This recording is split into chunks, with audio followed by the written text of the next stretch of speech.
समझेंगे ट्रेन अपने ट्रैक को कैसे चेंज कर लेती है। किसी स्टेशन पर जब दो एक्सप्रेस ट्रेनें एक साथ पहुंचती हैं और एक लेट से है एक टाइमली चल रही है, तो स्टेशन मास्टर पहले किस ट्रेन को छोड़ेगा। और साथ ही आप देखे होंगे कि जब ट्रेन क्रॉस करती है तो एक बाएं हाथ में हरा झंडा लेकर क्यों दिखाया जाता है। देखिए, रेलवे ट्रैक को बिछाने का 1 किलोमीटर बिछाने का खर्चा 20 करोड़ आता है, लेकिन ये डिपेंड करता है कि रास्ते में अगर पहाड़ है या ब्रिज है तो ये खर्च बढ़ सकते हैं। इस ट्रैक को बनाने के बाद अगर आप चाहते हैं कि इसको इलेक्ट्रिक से चलाएं तो एक्स्ट्रा इलेक्ट्रिफिकेशन का खर्चा 1 करोड़ रुपए प्रति किलोमीटर आता है। देखिए, जो लोहे की पटरी गई है ना, उसको हम लोग कहते हैं रेल।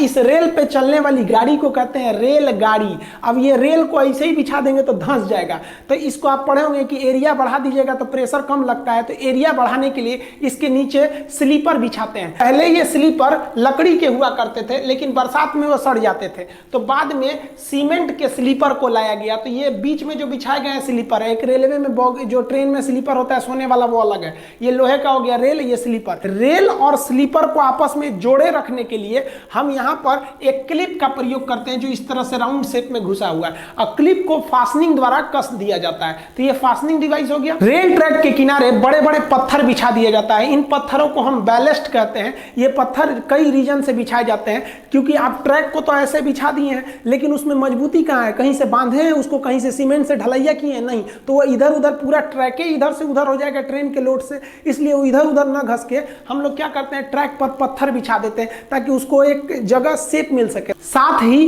पत्थर बिछा देने से ट्रैक के नीचे की मिट्टी बरसात में खिसक के नहीं निकलती है, वरना दुर्घटना हो जाएगा। बैलेस्ट बिछा देने से इस ट्रैक पर जंगल झाड़ घास वगैरह भी नहीं निकलते हैं। लेकिन यह बैलेस्ट जो होता है ट्रेन की दबाव से नीचे से फूटने लगता है, जिसे बार बार मेंटेनेंस की जरूरत होती है। बैलेस्ट पर आप 200 किलोमीटर प्रति घंटा की रफ्तार से ज्यादा ट्रेन को नहीं ले जा सकते हैं, वरना बैलेस्ट कंपन करके हट जाएगा, ट्रैक से दुर्घटनाग्रस्त हो जाएगा। इसलिए इस बैलेस्ट की जगह पर हम कंक्रीट बैलेस्ट का प्रयोग करते हैं। पूरे सीमेंट की ढलैया कर देते हैं और उसी में ट्रेन को क्लिप फास्टनर से रेल को कस देते हैं। बुलेट ट्रेन चलाने के लिए आपको इसी कंक्रीट बैलेस्ट की जरूरत पड़ेगी। इस ट्रैक पर बुलेट ट्रेन ले ही नहीं जा सकते हैं। इस इमेज में देखेंगे तो बुलेट ट्रेन के आगे तो जो ट्रैक है उस पर तो बैलेस्ट पत्थर फेंका हुआ है। आप कहेंगे कि हम झूठ बोल रहे थे। देखिए, जब बुलेट ट्रेन स्टेशन पर खड़ी रहती है तो वहां पर बैलेस्ट बिछा सकते हैं, क्योंकि स्टेशन के पास स्पीड ज्यादा नहीं होती है या डिपो में स्पीड ज्यादा नहीं होती है। लेकिन आगे के लिए आपको इसे कंक्रीट देना ही पड़ेगा।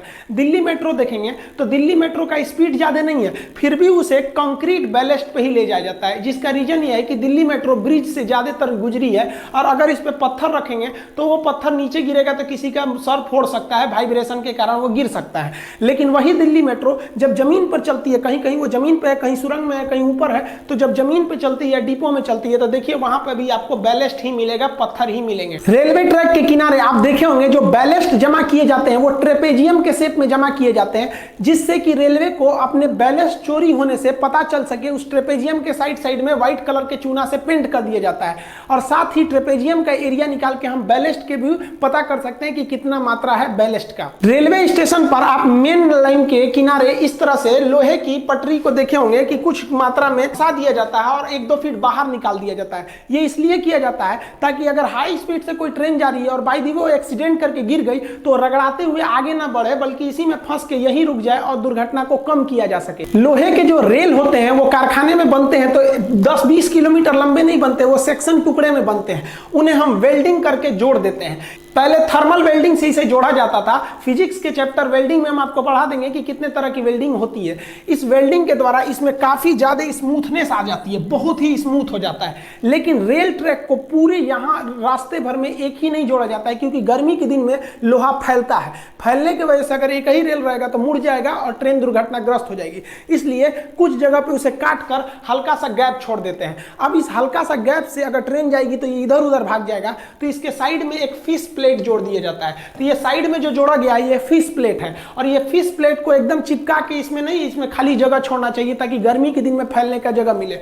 देखिए ठंडी के दिन में सिकुड़ गया है, गर्मी के दिन में देखिए एकदम चिपक गया है। यहाँ भी ये साइड में फिश प्लेट लगा हुआ है, तो जो 1-1.5 फीट का लगा है ये क्या है, फिश प्लेट है। इसमें खाली जगह दिया जाता है। आप फिजिक्स में पढ़े होंगे थर्मल एक्सपेंशन, और थर्मल एक्सपेंशन में जो सीधे बढ़ता है उसे लीनियर एक्सपेंशन या रेखीय प्रसार कहते हैं। आप रेलवे ट्रैक पर इस तरह जालीनुमा आकृति देखे होंगे, इसे हम लोग रेल प्रोटेक्शन वार्निंग सिस्टम यानी TPWS कहते हैं। ये क्या करता है, ये सिग्नल से पहले लगाया गया रहता है ताकि ये ट्रेन के स्पीड को रोक सके। जैसे मान लीजिए आगे सिग्नल येलो है, येलो में आपको 30 के स्पीड में जाना है और आपकी स्पीड 70 का है, तो तुरंत ये क्या करेगा, सेंसर लोकोमोटिव इंजन में मैसेज कर देगा, वो ब्रेक अप्लाई करके स्पीड को धीमा कर देगा।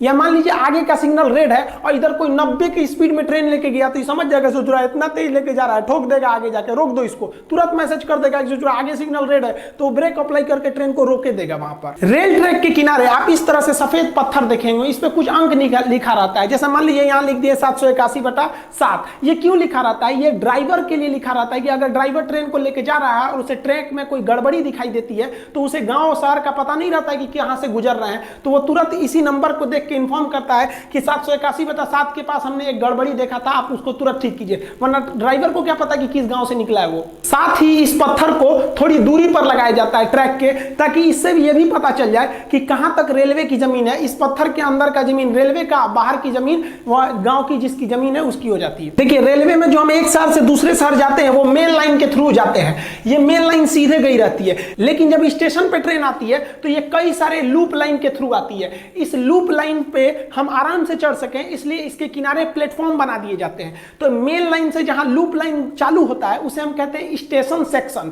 यहां की जिम्मेदारी स्टेशन मास्टर की होती है।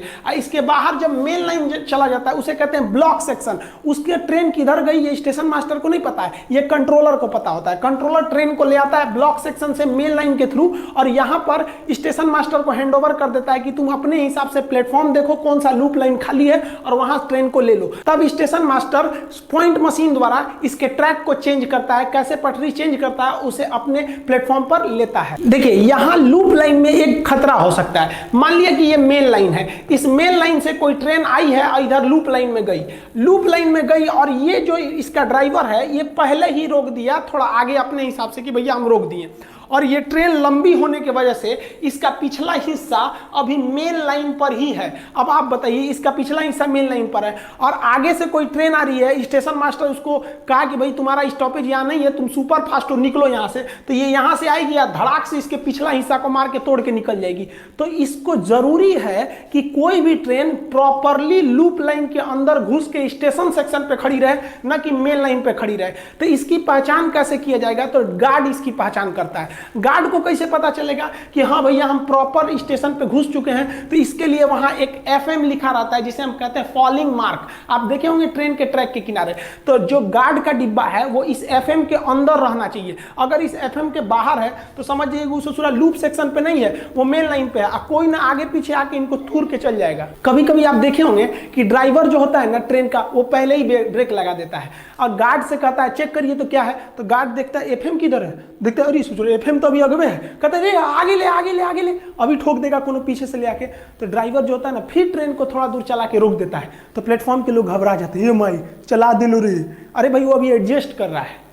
आप एक चीज गौर किए होंगे, ट्रेन में रिजर्वेशन का इतना मारामारी होता है, इतना भीड़ भाड़ होता है, सोचो ट्रेनों को लंबा काहे नहीं बनाता है, कम में डिब्बा क्यों जोड़ता है। और आप देखे होंगे मालगाड़ी में ज्यादा डिब्बा होता है और सवारी गाड़ी में कम डिब्बा होता है, ऐसा नहीं होता है। देखिए डिब्बे का जो संख्या होता है ये डिपेंड करता है लूप लाइन कितना बड़ा है। जैसे यहाँ हम एक ट्रैक बना दिए हैं, ये जो है ये आपका मेन लाइन है, मेन लाइन के बाद अब ट्रेन पे जो खड़ी होगी ये लूप लाइन पे खड़ी होगी, लूप लाइन पे ही बना रहता है प्लेटफॉर्म। जो लूप लाइन होता है इंडिया का वो 650 मीटर का होता है, यहाँ हम लिख दिए हैं लूप लाइन कहिए या प्लेटफॉर्म कहिए, वो 650 मीटर का होता है। यानी आपकी ट्रेन 650 मीटर से लंबी नहीं होनी चाहिए। अब यहाँ समझिए ट्रेन की संख्या कैसे डिसाइड करेंगे, डिब्बों की संख्या। जो लाल वाली LHB कोच होती है वो 24 मीटर की होती है, हालांकि इसमें दशमलव में वैल्यू होता है, हम दशमलव पे नहीं जा रहे हैं, 24 मीटर की होती है। अब बताइए 24 से भाग दीजिए 650 में, और उसके बाद भी उसमें एक इंजन जोड़ना रहता है, उसकी भी संख्या को भी आपको मायने रखना है। तो LHB कितना जोड़ते हैं, 23 ठो। और अगर आप नीले वाले ICF की तुलना करेंगे तो ICF की जो लंबाई होती है वो 22 समथिंग मीटर होती है, हम 22 मीटर लिखते हैं। अब इस 22 मीटर से आप भाग देंगे 650 में और फिर उसमें एक एक्स्ट्रा 20 मीटर जगह छोड़िएगा इंजन के लिए, तो वो 24 से 25 बॉगी के लिए फिट होता है इस लूप लाइन पे। इससे ज्यादा बढ़ाएंगे ना तो सोच रहा है लूप लाइन के बाहर चल जाएगा, फॉलिंग मार्क के पीछे गार्ड का डिब्बा रहेगा, मारेगा कोनो पीछे से धोके चल जाएगा। तो सोच रहा मालगाड़ियां का इसे लंबा जोड़ लेती है। तो देखिए मालगाड़ी में 2 तरह के ज्यादा डिब्बों का प्रयोग होता है, इस पर हम एक अलग वीडियो बना चुके हैं, आप देख सकते हैं उसको। जो खुले डिब्बे वाले होते हैं उसे कहते हैं बॉक्सेन। तो बॉक्सेन जो होते हैं सब, उसकी जो लंबाई होती है वो 10 मीटर होती है। अब 10 मीटर लंबाई होने की वजह से आप 650 में भाग दीजिएगा, थोड़ा सा जगह छोड़ दीजिएगा इंजन के लिए, तो ये 60 से 64 यानी लगभग 62 डिब्बा को जोड़ सकता है। इसलिए लगता है बाप रे बहुत लंबा है। लंबाई सेम है, बस डिब्बा ज्यादा है क्योंकि डिब्बा छोटा है। और ये कवर वाला देखेंगे BCN को, तो BCN की लंबाई थोड़ी ज्यादा होती है 15 मीटर, तो इसको भाग दीजिएगा आप 650 में, तो ये लगभग 42 तक में ये सूटेबल बैठता है क्योंकि इंजन को भी रखना है। तो ये 42 डिब्बा जोड़ सकता है। तो देखिए मालगाड़ी लंबी नहीं होती है, मतलब उसके डिब्बे छोटे होने की वजह से वो लंबी दिखती है। आप कहिएगा सर तब क्या जरूरत है हमको इतना ट्रेन बढ़ाने की, क्यों ना हम सबका लूप लाइन में बढ़ा दें। अब लूप लाइन बढ़ाइएगा ना तो पूरे हिंदुस्तान के स्टेशन को तोड़ना पड़ेगा और उनके लूप लाइन को बढ़ाना पड़ेगा, फिर प्लेटफॉर्म बढ़ाना पड़ेगा। इसलिए रेलवे कहती है कि इससे अच्छा है क्या है कि भैया ट्रेनें की संख्या बढ़ा देते हैं।